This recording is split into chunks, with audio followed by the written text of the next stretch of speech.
Hello and welcome to Book Talk. I am excited to introduce you to my friend James Hannibal. And today we're going to talk about his books, but we're also going to talk about a board game and a series of books that springboards off of that and also has a live component. There's just so much going on, and he's one of the most creative people I've met. So I think you're going to really enjoy getting to know him. So James, do you want to take just a moment and introduce yourself? Okay, my name is James Hannibal, and I really appreciate the opportunity to be here and chat with you. My background is Air Force fighter and stealth bomber pilot with degrees in counterterrorism. And then I transitioned into writing fiction about the same thing. So my first few books had to be reviewed by military, make sure I don't say anything classified. And then they started giving me carte blanche. And also I moved into doing some fantasy writing, which is how we got into the board game that we're going to talk about today. That's awesome. And the books that I've read and really enjoyed have definitely had that flavor of your military background. So when your books were being reviewed by the military, that had to be a little daunting to make sure you weren't putting anything in that you didn't think was classified, but they might have thought was. What was that process like? So, and it differs from service to service. It's really handled at the local level of your SSO, your security officer, who's making sure that your program security officer, who's making sure that you don't reveal anything classified. And so the requirements vary because the language in the regulations is loose. And so I initially had a very strict program security officer who asked me to write the first book, which was Wraith, on a unnetworked laptop. So the book never touched the internet, and nothing with the book on it ever touched the internet until it was reviewed by the security office. And then I had to hand carry it and deliver it to their office up at the time at Whiteman Air Force Base. That office has since moved to Wright Pat, and hand it over. And then you have to wait, 6 to 8 weeks or more, because obviously reading your manuscript is at the bottom of their priority lists as people who are protecting the secrets of America. But then, you don't know what they're going to blackline and stuff. And so there were some interesting edits in the first book. You things that you wouldn't expect them to take issue with as terms of semantics. And then the most interesting one was, I think, the second book. After 8 weeks, I go for my visit, and they really had nothing to change. But what they did say was, we really thought the characters of Drake and Amanda could have a deeper romantic entanglement. So that is not what you would expect. Thanks, guys. I appreciate waiting 8 weeks before I could take it to the publisher for that. That is so funny. And I loved The Griffin Heist and Paris Betrayal. And then the one that's coming out later this year, Elysium Tides, I actually endorsed because I've so enjoyed reading they're international thrillers with a layer of romance, I guess I would call it, and really remind me of like a Gabriel Allon, Jack Ryan type of series. So you could tell you've got that military background that's kind of coming in and keeping the action going. But your new series that's coming out kind of in between these other freestanding international thrillers involves Wolf Soldier, which came out in October and is the first book in a trilogy. So how did you decide that you wanted to write your international thrillers, but then also go into kind of this fantasy area? Because those tend to be two very different genres. Yes. And I've always had a heart for boys and men's fiction. And so, you'll find about the same layer of romance in my stories as you would in a Daniel Silva book, or a Tom Clancy book. In fact, the owner of my ABA series at Penguin is Tom Colgan, who was Tom Clancy's editor and continues to be editor for the Jason Bourne and Tom Clancy series. And so you'll find that that's kind of the level. So I do have a male audience that I have a heart for. And then so at the time that I was working on those series, we also started a boys book club for middle grade to teen boys in our homeschool group, and found that there was a lack of suitable fiction. And so my wife, Cindy, encouraged me to write in that area. And I had some great ideas in that area. And that's what led to the Lost Property Office and Section 13 series. and which, for a time was optioned by Columbia Pictures. Unfortunately, restructuring at Sony, a lot of projects were dropped. Lot of more expensive projects than mine were dropped, so I don't feel quite so bad. And we're looking at, that's great. Yeah, and we're looking at new avenues there. We'll have some news there in a while. But also, so during that time, I went out looking for the youth discipleship program that had the most impact on my life as a teenager, because I wanted to use it for discipling my own boys and their friends. And that was Dragon Raid. So the red box over my shoulder, that is a 1984 Dragon Raid box, vintage box, which we still have about 90 of those left, because when we acquired the intellectual property, we also acquired the physical property.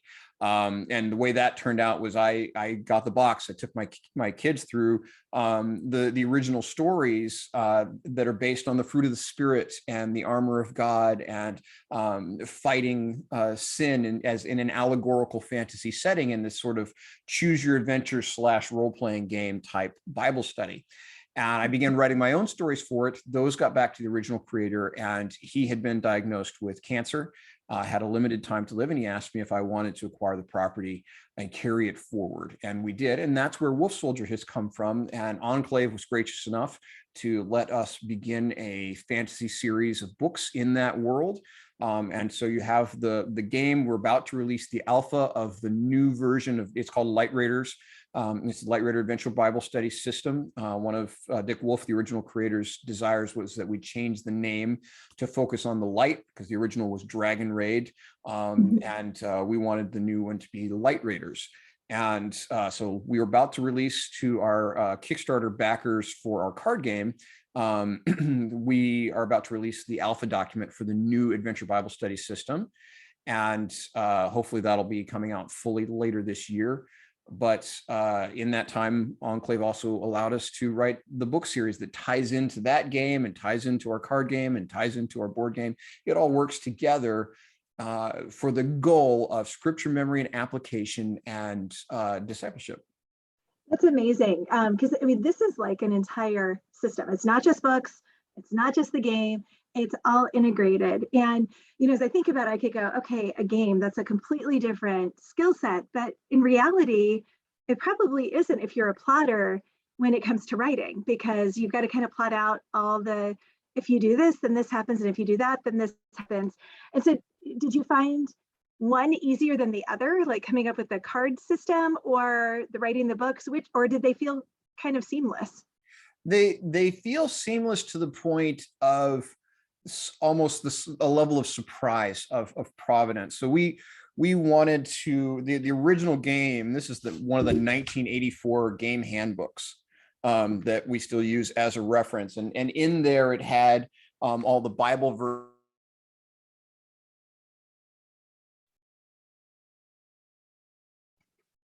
go through. One, we wanted to have a present theological expert go through and analyze the scriptures so that we were applying them both allegorically and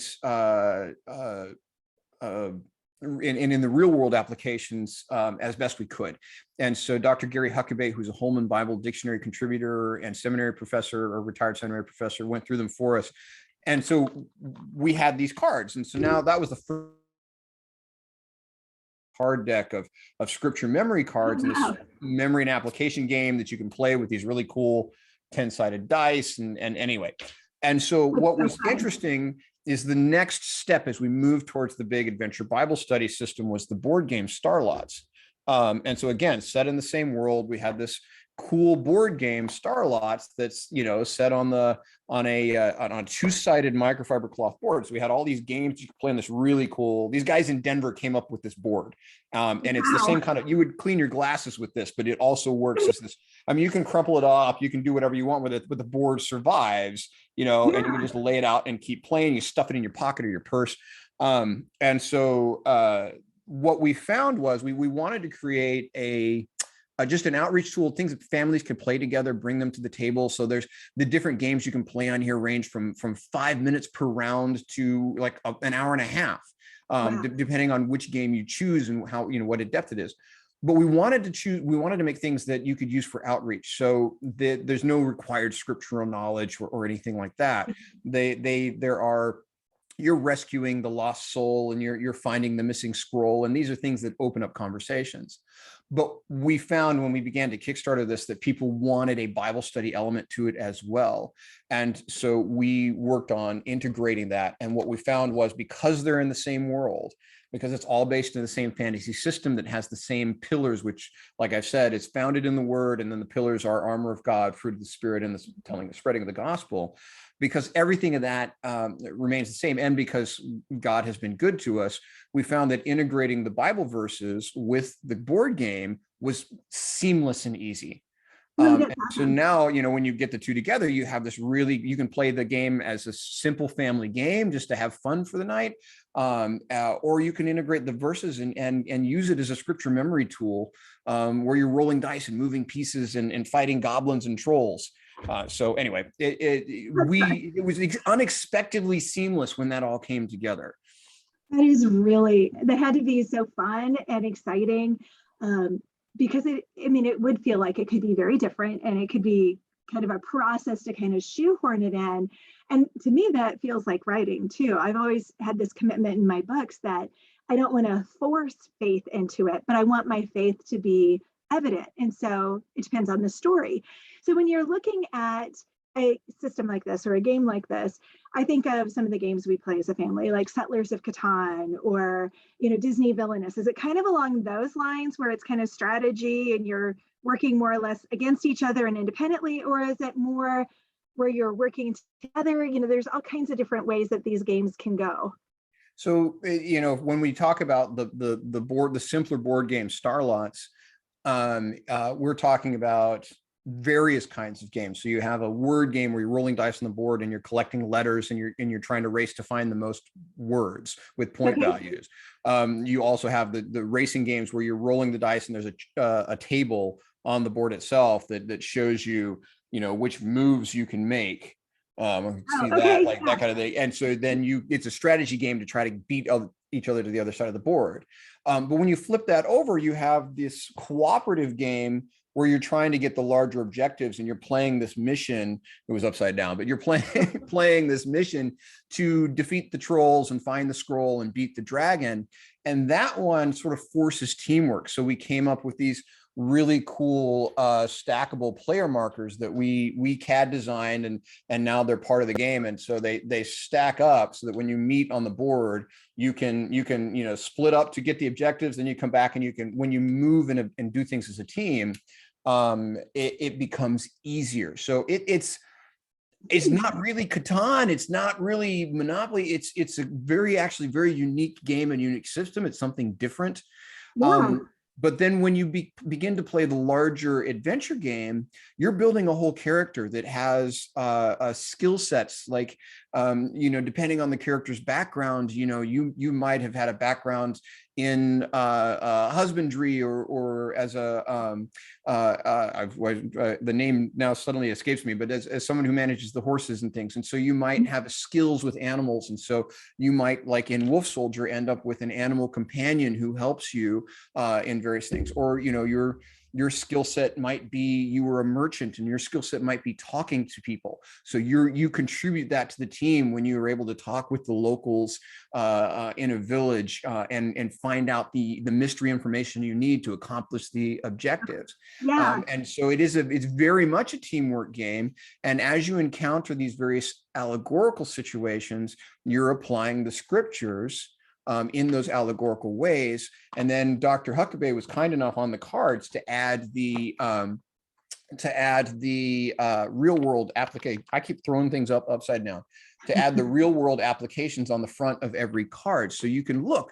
And yes, here's the fantasy application. And in case you have questions about the allegory, here is the real world application, taking scripture as a whole into context to help you understand it better. And so we engage the mind from different angles, and we engage these lessons from different angles by using them in a fantasy setting.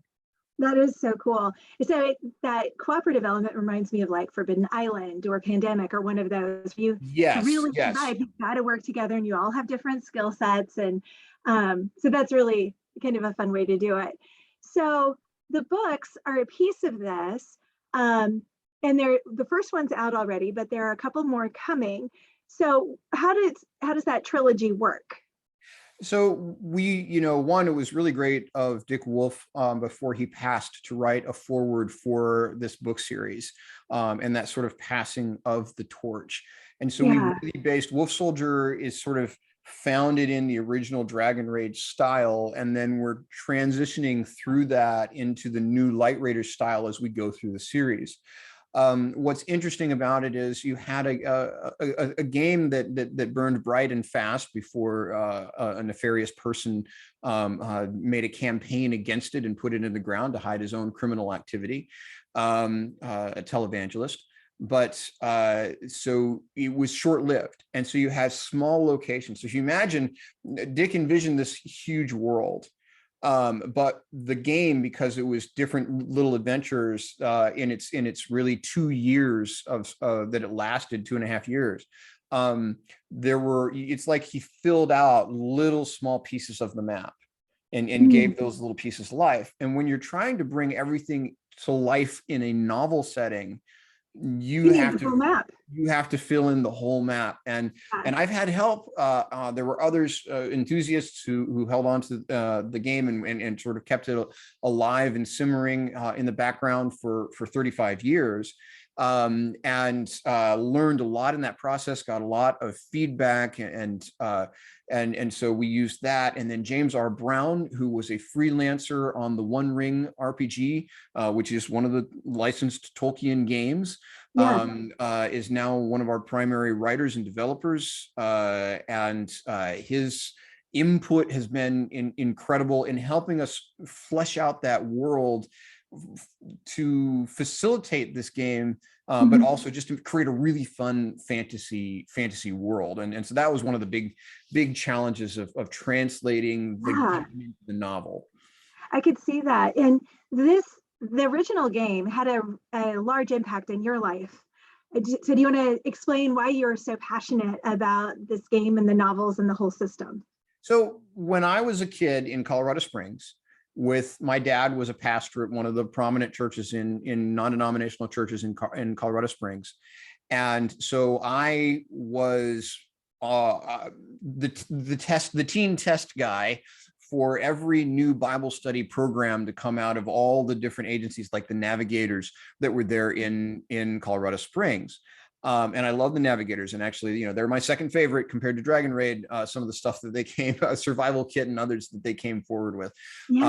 But in terms of an impactful Bible study system or discipleship system that stuck with me as a teen, Dragon Raid outshines them all. And I saw myself as a Light Raider, and I retained my understanding of developing and nurturing the fruit of the Spirit because of Dragon Raid, all the way through the Air Force Academy and being a combat pilot and living in the deep dark covert worlds that I worked in.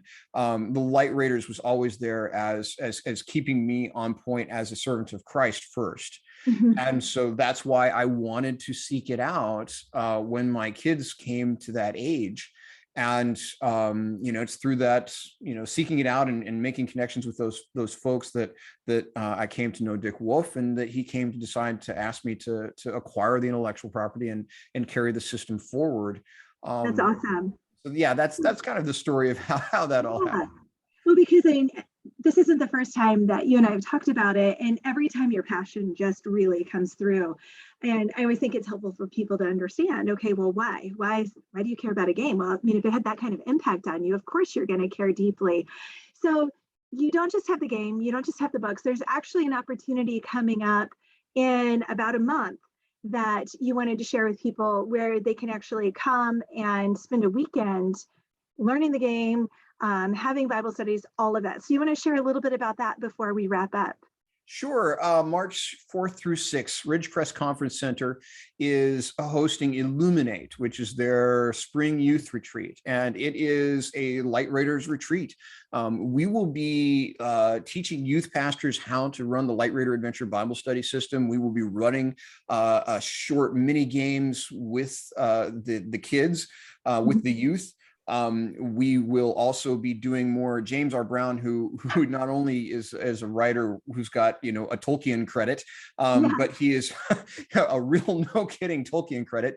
But he is also a pastor, and he'll be doing some in-depth Bible studies, taking them deeper into the armor of God. But we will also, for our general sessions, we have 3 general sessions that will be devoted to a live on stage story based in the Light Raider world, in which James and I are be sort of almost like playing through the game, but the game begins to break free from the imaginary world. And so there will be CGI, there will be visual effects on stage as we tell that story in order to illuminate the ways that we can don the armor of God to help us shine his light to the world. And so that's coming up March 4th through 6th. Registration is open right now for youth groups. Then they can find that. I think it's ridgecrestconferencecenter.com. Awesome. So that sounds like a great opportunity for young people to just go deeper with God, but to do it in a way that's maybe not quite as heavy as some youth groups. I mean, it seems like they go 2 extremes with youth conferences. Either it's kind of light and fluffy, or it's so heavy. And this sounds like a nice mix in between, where they're going to learn really important concepts, but do it in a way that has an imaginary impact, which I think that's the value of fiction. It helps us imagine things and see things that we may not be willing to examine deeply in a nonfiction sense. And then this game takes it to a whole nother level. I actually have to go buy this because I think my kids would really, really enjoy it. So thank you so much for joining me today and helping share about your books and then this whole passion of yours, because I think it's always fun for readers and for the people who just love books and games to just see the passion behind it. So thank you so much for joining me. Thank you.